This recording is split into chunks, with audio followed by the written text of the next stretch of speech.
ভক্তির কতগুলো দোষ আছে, যে দোষগুলো আমাদের হৃদয়ের মধ্যে ধারণ হলে আমরা ভক্তি পথে যেতে পারি না। শ্রীরূপ গোস্বামীপাদ তিনি উপদেশামৃতে ব্যক্ত করেছেন যে আমাদের জীবনে ভক্তির কতগুলা প্রতিকূল 6টি দোষ আছে। কটি? 6টি দোষ। কেন আমাদের ভক্তি হতে চায় না জানেন? তার প্রথম দোষ হচ্ছে অত্যাহার। আহারের প্রতি আমাদের কোনো সংযম নেই। যেমন একটা বিদ্যার্থীর লক্ষণ কাকর চেষ্টা বকর ধ্যান স্বাহী নিদ্রা তথাই মহাম।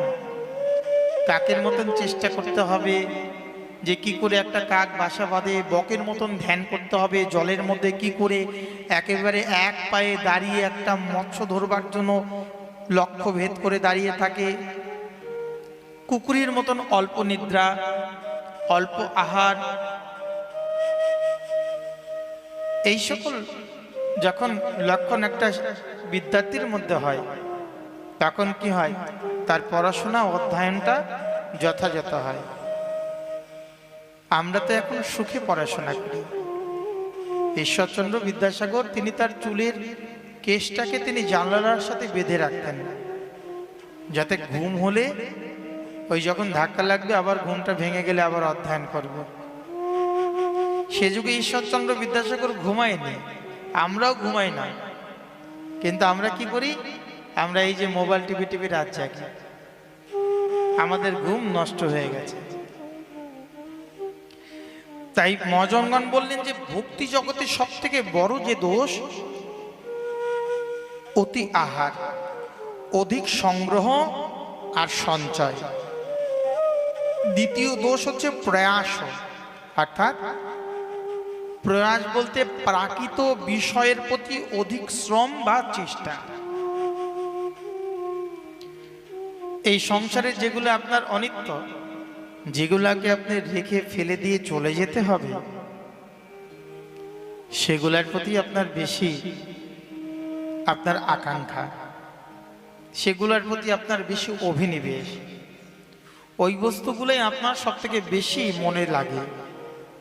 কিন্তু যে বস্তুটি আপনি নিয়ে যাবেন, যে বস্তুটা আপনি সাক্ষাৎ আপনার সঙ্গে যাবে, যে বস্তুটা আপনার সাক্ষাৎ যাবে, যে বস্তুটা আপনার সাক্ষাৎ মস্তকে নিয়ে ধারণ করে যাবেন, সেই বস্তুগুলোর প্রতি আমাদের কখনো ধ্যান ধারণা থাকে না,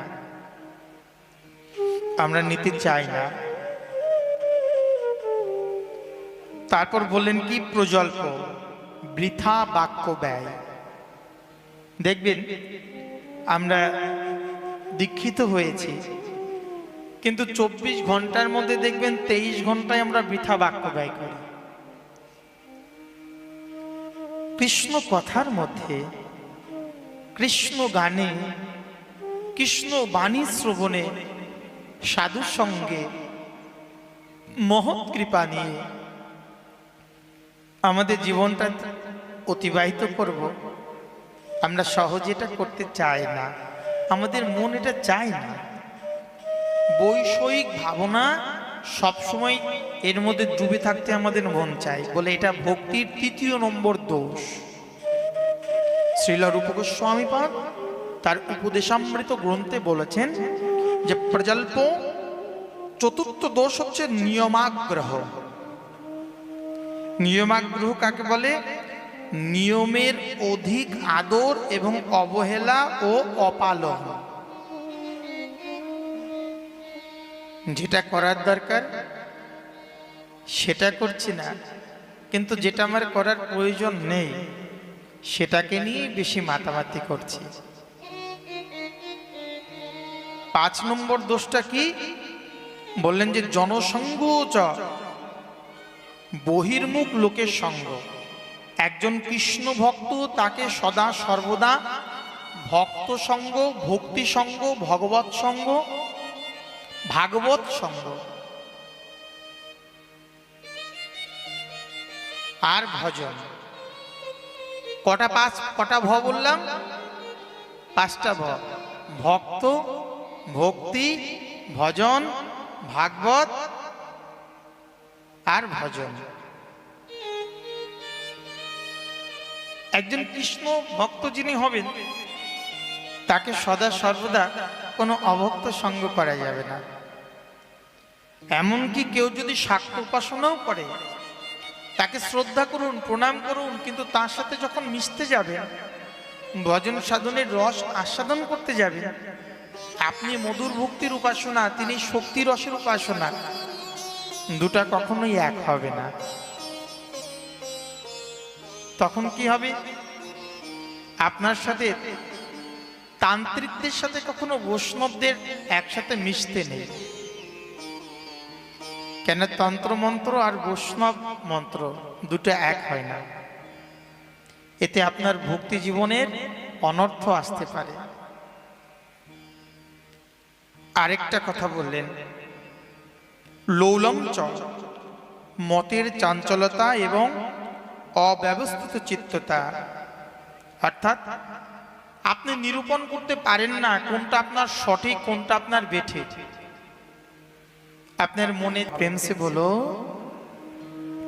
তাই মহাজনগণ বললেন যে এই সকল ভক্তির দ্বারা আমাদের জীবনে কি হয়, যে এই সকল ভক্তির দ্বারা আমাদের জীবন দুঃখ নেমে আসে। অত্যন্ত সংগ্রহে যার সদাচিত্ত ধায়, অতি আহারি ভক্তিহীন সেই সংজ্ঞা পায়।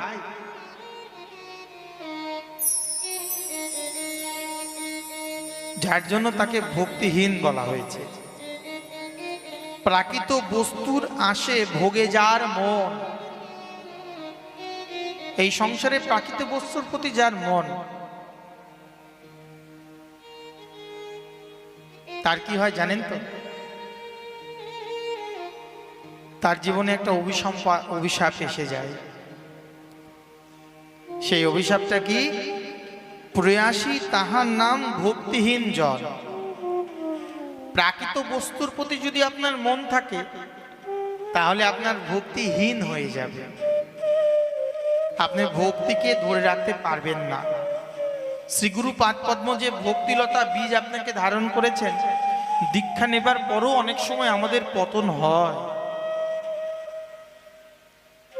অধপতনও হয়।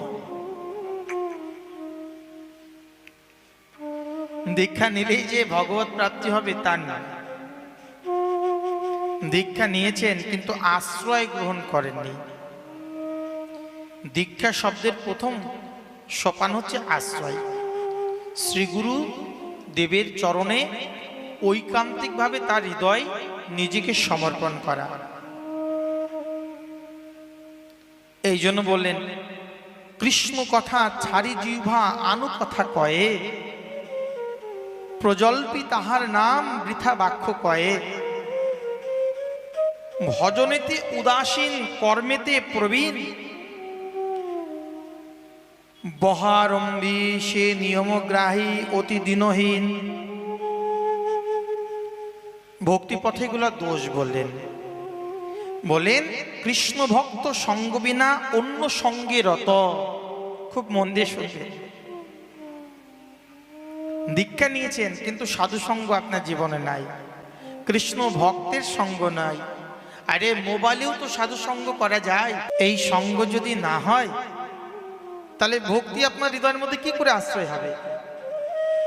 ভক্তি আপনার হৃদয়কে আশ্রয় করতে পারবে না। শত চেষ্টার মধ্যেও আপনি ভক্তিকে নিতে পারবেন না।